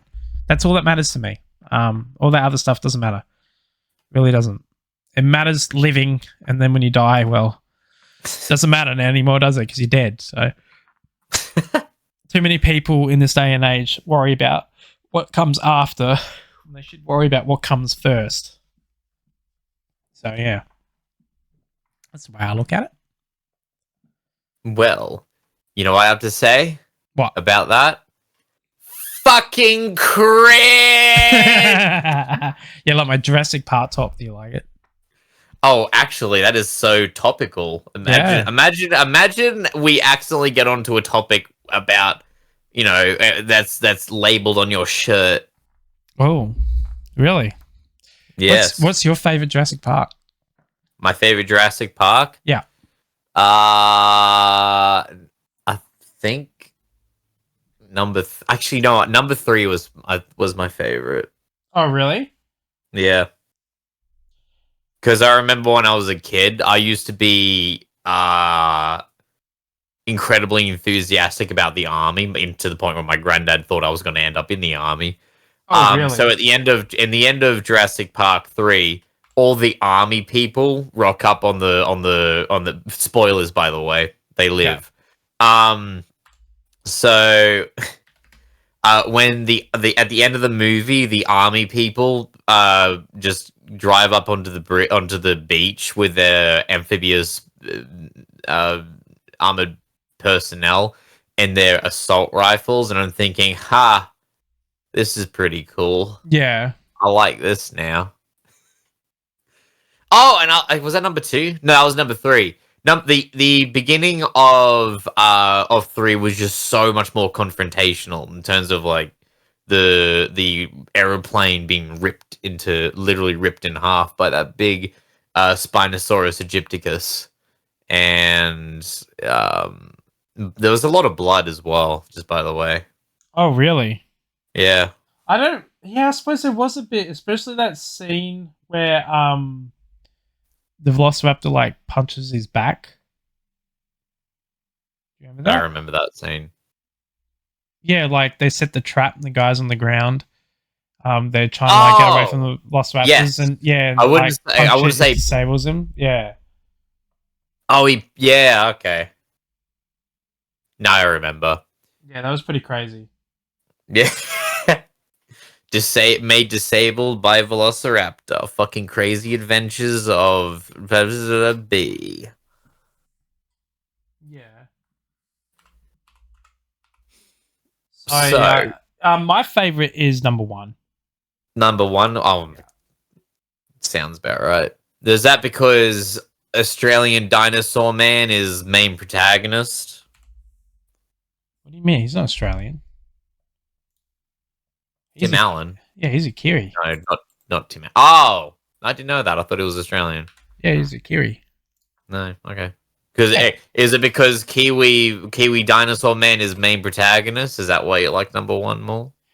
No, I like number 1 because I think the story flowed a lot better. And it was my first, I saw Jurassic Park before Jurassic Lost World came out, obviously. Yeah, it did come out before I was born, but Lost World came out when I was born, after I was born. So, yeah, I really enjoyed it. I don't know. The CGI was kind of cool in it as well. The way they did it, the whole Velociraptors were a lot more scary. They were a lot more like prevalent as like built up, and then they were built up as this dangerous animal. And then when they started showing them what they're actually like, because you didn't actually see them until like when they actually came and escaped and started eating people. Same with there was wonder that I really loved in it. And that's the reason why I actually liked all 3 Jurassic Park movies, there was wonder, amazement. So, the first part of Jurassic Park was when you saw the brachiosaurs the first time. And you're like, Yeah. holy shit, like, look at this dinosaur that they've brought to life in CGI. That's amazing. And then, and then they one-upped it with number 2, and they had like, wow, there's like a whole herd of them. This is like an ecosystem where the dinosaurs have full reign of what they want to do. And so you got to see like the whole Stegosaurus. Like, that was cool.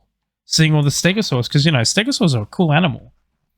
And then in number 3, I think the wow factor was the bit where they're on the boat and then the brachiosaurs come down to drink with the other herds of animals, and like that was right. a wow moment. It was like, look at them all in peace and harmony and whatnot, after just almost getting eaten alive by like pterodactyls and pteranodons and stuff. So, and then the world movies just didn't have that. They didn't have that wow factor. They were cheap knockoffs that were a direct copy of Aliens. Yeah.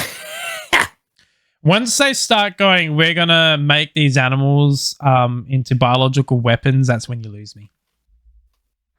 Yeah, that's fair. There is a reason why we don't do that in real life, because we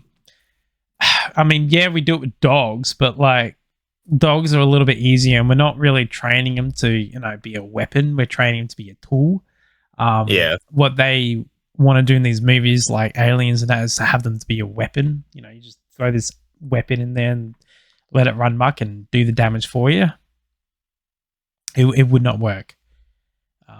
That's a really dumb idea. And I don't know why these Hollywood idiots that do the writing think it's a really good angle to go on. What they should have probably gone on, and this is what I would have done if I was to rewrite the Jurassic World series, is the funding would be for the private sector of collections. Kind of like what they started doing towards the end, where like these private collectors were like having the animals to having their own little, status animals. Like some people have tigers and shit in America as a status. I would go for that angle over the whole biological weapon thing. That's fair. Yeah, because that would make more sense in the real life scenario, because that actually would happen. People would pay to shoot one of these animals, or people would pay to have one on their ranch or whatever. They would not pay to have it be thrown in a cave network full of terrorists, because that's what they were going for. Doesn't work. So, yeah. I remember, I think it was this, I don't remember the name of the film, but it was essentially that this world had this huge network built around it, so kind of like a secondary atmosphere, because the environment had gone absolutely fucking haywire, and they used this grid to implement control systems. So if it got too hot, it would just throw ice on it, and it would cool down and equal out. Do you remember that film? Nah, I don't remember that film. Sorry. That's all right. Long story short, the grid starts going crazy, the grid starts going crazy and malfunctioning. Yeah. And things are getting really just too bloody hot, and it's actually being caused by this massive grid. Oh, okay. And it's like I was really invested in it, and I thought, oh, this is really interesting. I'm curious to see, like, does this grid have a mind of its own now? Is it sentient?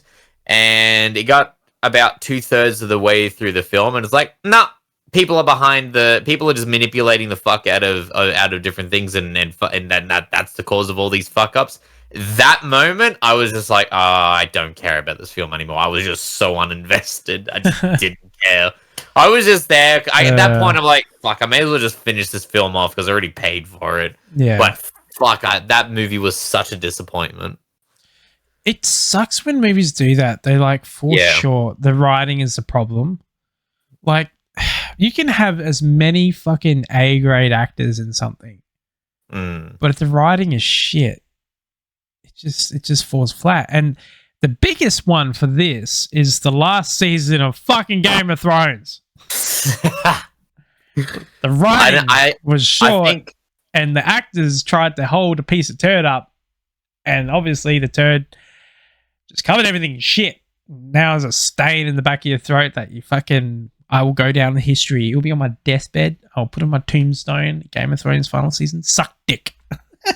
I actually haven't watched Game of Thrones. I think I'm up to season 1, episode 4.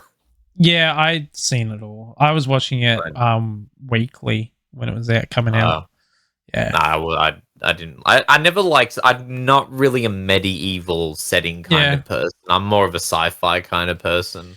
Yeah, I can understand that. Yeah, the Dune Part 2 is coming out soon. That's gonna be good. I still haven't seen 1. 1 was good. I really liked it. I like the fact they took their time with it because, so I've read all the Dune books and, the first movie, not the original movie. This is obviously after that. The movie that was recently came out only goes up to like the first 2 or 3 chapters of the book. Oh, really? Yeah, it's doesn't even scratch the book surface, which is what I like because it means they like did the world building right and the story is really developing. Because the book's quite long, but it's really good. I seriously, you should read the book. I started reading it. It's been literally a couple of years since I started reading it. I put it down. Yeah, it's hard. That's why I prefer audiobooks. So I fucking woke up at 5. I'm so exhausted already. I was alive and conscious for 24 hours yesterday, and I'm currently running on 2 hours of sleep. How are you handling that? A lot of years of abusing myself. Yeah, I used to do that all the time back in the uni days, but as I've gotten older, my energy levels have just like plummeted. I mean, don't get me wrong, I can still survive off like 2 hours sleep and be functioning, but on the weekends, my body knows I can sleep, so therefore it makes me more tired. But during the week, like it's fine. That I've also come to understand that. So if I'm moving around, I reckon I could just go an entire week without sleep if I just kept moving. Actually, well, yesterday driving home, I was driving home yesterday at somewhere between 2 a.m. and 3:30 a.m. I was driving, and the entire time I'm like, oh fuck. The hallucinations have set in, and I'm almost falling asleep because it's like fucks, but it was just a shadow. It was like that my brain just sort of implemented on the road. Yeah, I was like fuck, one more, just half an hour, just hold on for half an hour, and then we can go to bed. And then I went to bed at about 4 o'clock in the morning and woke up at 6. Yeah, I think. Yeah. I went to bed at like 12 last night, 11, 12-ish. And because I was playing Starfield, which also I am not going to stream that anymore because it sucks. It's a shitty game. It's the shittiest game to ever exist. Okay, I'm going to play it fully. My goal is to unlock every single perk, which means I have 300 and something levels to do. Holy fuck, dude. That's one hell of an investment. It is. I want to play it fully to the extent, but I can tell you one thing right now. It's going to be a grind and it's not going to be that enjoyable, but that's just me and the way I do things. I find it incredibly boring. I'm playing it and I'm making fun. Stream? Like in general, like okay, so I have played it for 40 hours now, over 40 hours now. Fucking hell, I've invested a lot of time in it already. I'm not very far along in the story because I'm doing lots of side quests and stuff like that. I am making my own fun, and that's the only way to play this game, because if you do it the way they tell you to do it, you will not have fun. I haven't even got to the space magic shit yet. That's how fucking progressive I am in the main storyline. I haven't even got to the space magic shit. I'm ignoring that and just doing everything else. So there is too many loading screens in this fucking game. We are in a day and age where PC hardware is amazingly powerful. Bethesda, you do not need to have 30 fucking loading screens in the span of 20 minutes. And I figured out how to skip all that shit too. So what you do is when you're on a planet and you want to go to another planet, you go to your map and you back out and then you zoom in on the planet and you look at that planet and you go, I want to land there. And then loading screen and you're on the planet. The way they want you to do it, they want you to get in your ship, go on a loading screen to get inside your ship, walk to your ship cockpit, and then take off. That's another loading screen and animation of you taking off and going into space. Then you're in space, and then you go, I'm going to go to this system now. So now I'm going to jump to this system. So that's another loading screen you got to go through to jump to that system. And then you go, I'm in this system. Now I need to go to a other loading screen to get to that planet on the other side of the system. So then you go to that loading screen, and then you go to loading screen onto the surface of the planet, plus the animation of landing on the planet. Then you got to go through a loading screen of getting out of your ship onto the planet's surface. And then you're on the planet that you need to go to. That is what you have to do. But you can skip that by going into your map, zooming on the planet you need to go to, and you just go land there, and then you poof, loading screen done. You're outside your ship already ready to go. So do not do any of that shit, people, if you're playing that game. It is fucking annoying. I was played an hour to do a mission, and I spent 20 minutes of that doing loading screens, so I figured out you can do that. Fuck that. Yeah. There's also workarounds, like if it's an uncharted planet, there's workarounds to that as well. So what you do is you go to the system that's closest to the uncharted one. You do that teleportation thing to that system. So you just click the system and then go teleport. You can do this on the surface of the planet. You don't even have to be in your ship to do this shit. And you just go to that planet, like that solar system. Then you do have to go to a loading screen to then jump to that system because you haven't discovered it, so you haven't mapped it. So therefore you can't just quick travel there. And then you do that, and then you got to land on the planet and do the whole loading screen shit. But yeah, it's fucking annoying, man. It's annoying. Like, there shouldn't be a loading system to go inside your ship. You should just open the door and walk up the ladder and go inside it. There shouldn't be a loading system to go inside a house because and there shouldn't be loading system to go in different sections on the city, on the planet that you're in. So say you want to land on New Atlantis. You have to go through loading screens to go to all the different sections of the New Atlantis. But everything's pre-rendered. Everything's already there. All the entities and everything's there.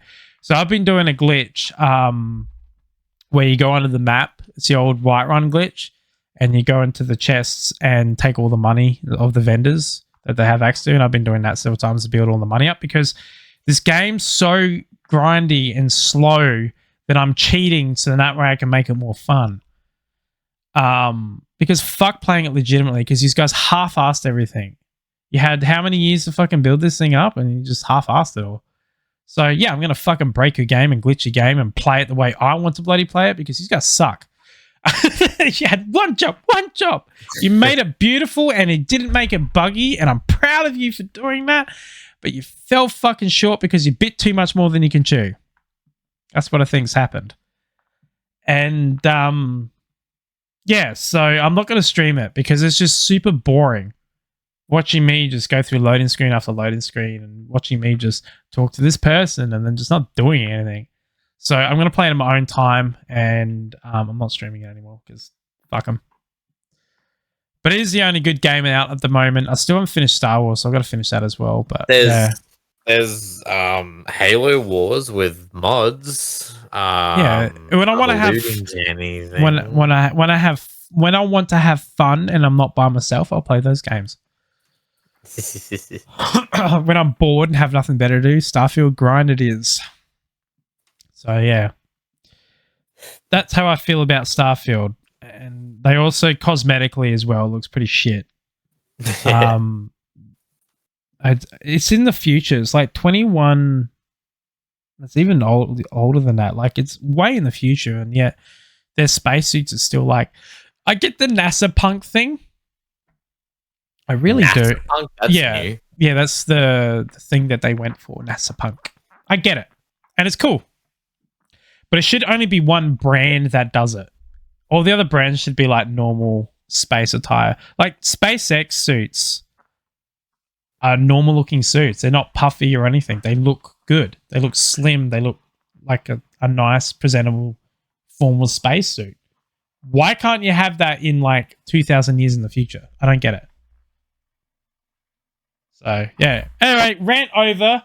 I'm sorry that this was a bit of a ranty sort of podcast, but it was a lot of fun. I hope you had fun. That's literally all of our podcasts, though. That What is are you true, talking yeah. about? That is literally why are we apologizing for the product that we sell? That is true. We did get some automotive stuff in there at least. Yeah. All right, so we're gonna raid into Starity. It's a VTuber. They're playing Among Us at the moment. I hope you all have a beautiful time. And I look forward to seeing you all next time. I hope you have a good night/day, depending where you are in the world. Yeah. We'll see you next time. We'll see you Wednesday. This is episode 16. Midweek. And Midweek yeah, it's good fun. Yeah. Thank you very much, everybody. Bye. Bye.